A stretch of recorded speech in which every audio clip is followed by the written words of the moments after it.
대림절 일곱째 날입니다. 빌립보서 2장 1절부터 4절입니다.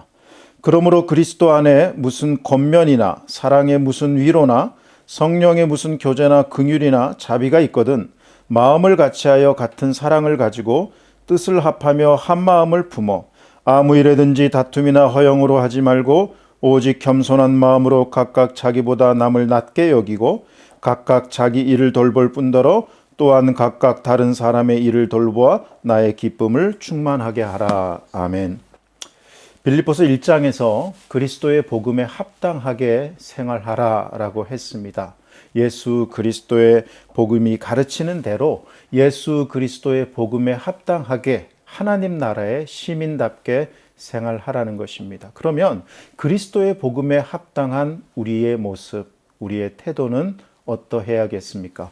바울은 1절에서 그러므로 그리스도 안에 무슨 권면이나 사랑의 무슨 위로나 성령의 무슨 교제나 긍휼이나 자비가 있어야 된다 합니다. 먼저는 권면입니다.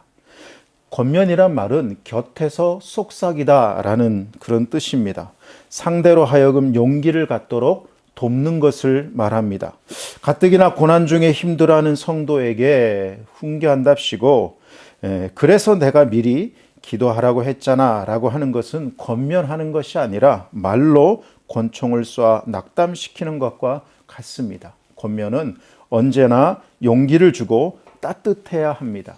사랑의 위로가 있어야 된다고 합니다. 권면과 위로는 비슷한 말이지만요. 굳이 구분한다면 권면은 앞으로 어떻게 해야 하는지에 대한 격려라면 위로는 이미 발생한 일, 돌이킬 수 없는 일, 그 일에 대한 격려라 할 수 있습니다. 권면과 위로의 공통점은 곁에서 말해주는 겁니다. 목사가 강단에서 목청을 높여 하나님은 우리를 위해 주신 분입니다 라고 하는 말이 하나도 위로가 되지 않을지라도 오히려 힘든 삶 중에서 애써 내색하지 않고 있는데 인생은 누구에게나 힘든 것입니다 라고 하는 우리 성도님의 문자나 카톡이 마치 하나님의 위로처럼 들릴 때가 있습니다. 그게 바로 사랑의 위로입니다. 성령의 교제가 있어야 한다고 합니다. 코이노니아라는 말 여러분 아마 들어보셨을 겁니다. 친교 그런 교제인데요. 여러분 만약 세영교회에서 부산 해운대 해수욕장으로 겨울바다 여행을 간다고 했을 때 가장 즐겁고 빠르게 갈 수 있는 방법은 뭐가 있겠습니까? 자가용으로 갑니까? KTX로 갑니까? 비행기로 갑니까? 예, 정답은 서로 통하는 사람끼리 함께 가는 것입니다.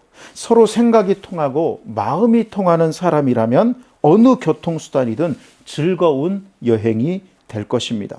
성령님이 만들어 놓으신 그런 즐거운 교통과 사귐이 우리 안에 풍성할 때 교회는 즐겁고 행복한 곳이 된다는 거죠. 긍휼과 자비가 있어야 된다고 합니다. 어려움에 빠진 성도를 바라볼 때 어떤 상황이든 당연히 형벌받는 것처럼 해석하지 않고 그들의 어려움이 해결되고 필요가 공급되고 채워지기를 바라는 마음이 긍휼입니다. 그리고 다른 사람의 아픔과 슬픔에 대해 동참하면서 아파하는 마음이 자비입니다. 서로 볼 때 잘못 살더니 매를 맞는구나 하는 것이 아니라 오해 없이 들으십시오. 좀 잘못 살았다 할지라도 그의 아픔에 동참하며 필요가 공급되면서 아픔을 이겨낼 수 있기를 바라는 마음, 그 마음이 긍휼과 자비인 것입니다. 이것이 그리스도의 복음, 제가 뭘 강조하는지 아시겠죠?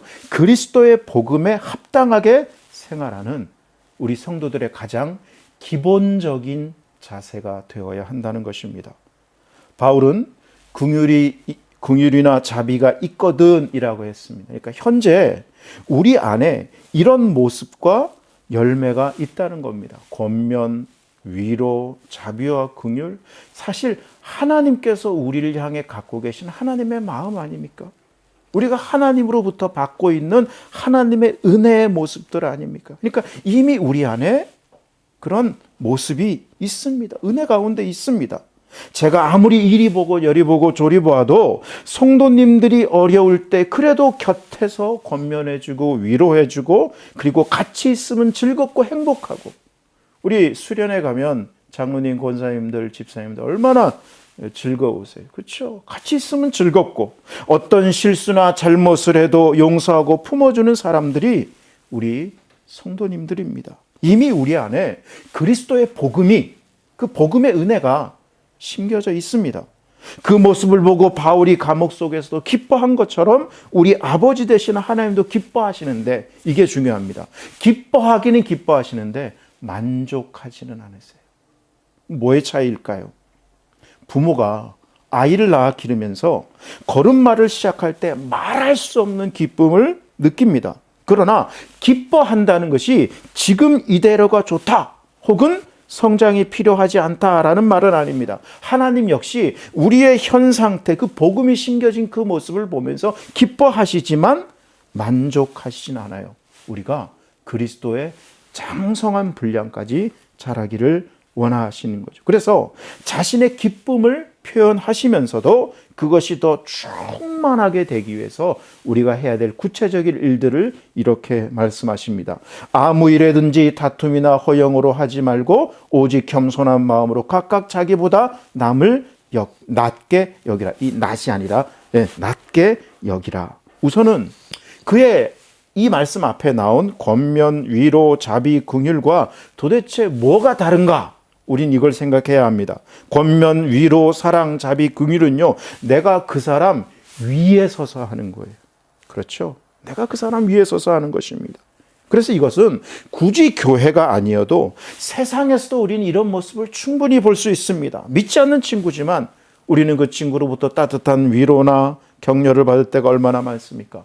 같이 있는 것이 너무 좋고 행복하고 그래도 내 처지를 이해하고 긍휼히 여겨주는 건 그 친구밖에 없습니다.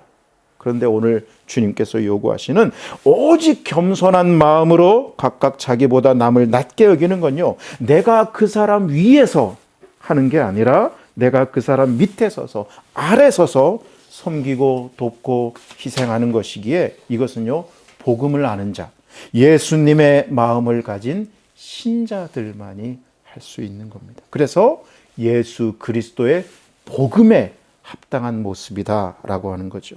겸손한 마음이라고 했는데 겸손의 문자적인 의미는 낮은 곳을 뜻합니다. 즉 겸손한 마음은 낮은 자리에 자신의 마음을 두므로 그곳에 계신 주님을 만납니다. 다시요, 내가 낮은 마음을 가지게 될 때 그 낮은 곳에 계신 우리 주님을 만나요. 주님의 은혜를 경험하는 거예요.